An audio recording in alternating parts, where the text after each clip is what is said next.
Ang isang tao na hinahanga ng mga Zodiac, isang hunter na kinikilala mismo ni Netero bilang kabilang sa 5 pinakamahusay na Nen users sa mundo. Isang henyo na kayang kopyahin at unawain ang Nen techniques ng ibang tao matapos lamang itong makita ng isang beses. Ngunit sa kabila ng lahat ng ito, halos wala pa rin tayong alam tungkol sa tunay na kakayahan ni Jing Freaks. Sa video na ito, tatalakayin natin kung gaano katalino si Jing, gaano siya kalakas, ano ang mga posibleng lihim niyang Nen abilities at bakit maaaring isa siya sa pinakamahalagang karakter sa magiging hinaharap ng Hunter x Hunter. Kung pag-uusapan ng talino, si Jing ay nasa pinakamataas na antas na sa buong serye. Isa siya sa iilang tao na nakapagdisenyo ng Grid Island, isang laro na gumagamit ng napakakomplikadong Nen system. Hindi lamang ito simpleng video game. Isa itong buong mundo na may daan-daang special na card, kondisyon at Nen mechanics na gumagana ng perpekto. Ang mas nakakagulat pa rito mga idol ay ginawa niya ito kasama lamang ang ilang piling Nen users. Sa election art, ipinakita rin ni Jing kung gaano siya kagaling sa pag-aanalisa. Habang nag-uusap ang mga Zodiacs, nagagawa niyang hula ng kilos, motibo at susunod na gagawin ng mga tao sa paligid niya. Para siyang isang grandmaster sa chess na ilang hakbang nang nauuna sa lahat. Maging si Paris Stonehill na kilala bilang isa sa pinakamatalinong karakter sa serye ay hindi basta-basta nakokontrol si Jing. At kung may isang bagay na paulit-ulit na ipinakita sa Hunter x Hunter, ito ay ang katotohanang mas nakakatakot ang talino kaysa simpleng lakas. Bagamat hindi pa natin nakikita ang buong potensyal niya sa labanan, marami ng pahiwatig na nagsasabing isa siya sa pinakamalakas na tao sa mundo. Una, sinabi ni Netero na kabilang si Jing sa 5 pinakamahusay na Nen users na personal niyang nakilala. Tandaan natin na si Netero ay nabuhay ng mahigit 1 siglo na at nakaharap ang hindi mabilang na mga eksperto sa Nen.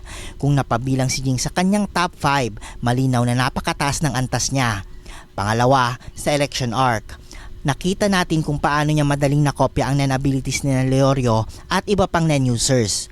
Hindi lamang niya ito kinopya mga idol, nauunawaan niya agad kung paano ito gumagana at nagawa pa niyang gamitin ng mas mahusay. Ipinakita nito na napakalalim ng kanyang kaalaman sa Nen. Marami ring fans ang naniniwala na kung nakasama siya sa Chimera and Arc, isa siya sa iilang tao na may kakayahang makipagsabayan sa Royal Guards.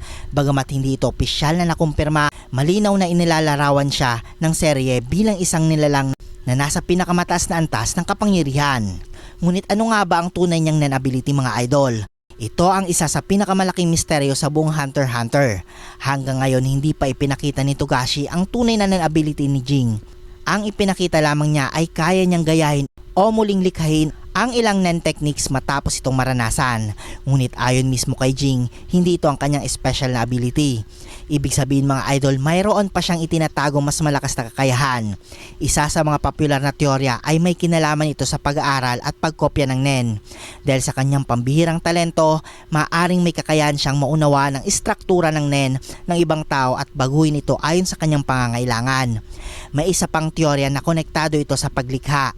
Bilang isa sa mga utak sa likod ng Grid Island, posible ang kanyang Nen ay nakatuon sa pagbuo ng mga sistema, espasyo o mga komplikadong Nen constructs na lampas sa normal na kakayahan ng karamihan.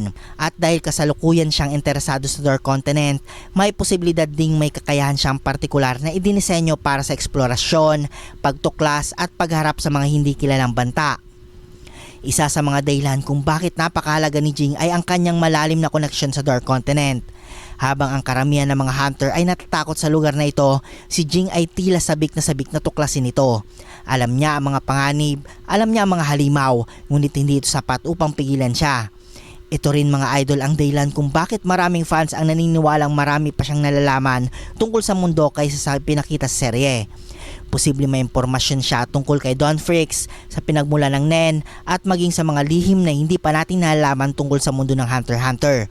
Sa uli, si Jing Freaks ay hindi lamang ama ni Gon, isa siyang henyo, isa siyang elite na Nen master at isa siyang explorer na naghahanap ng mga bagay na hindi pa natagpuan ng ibang tao.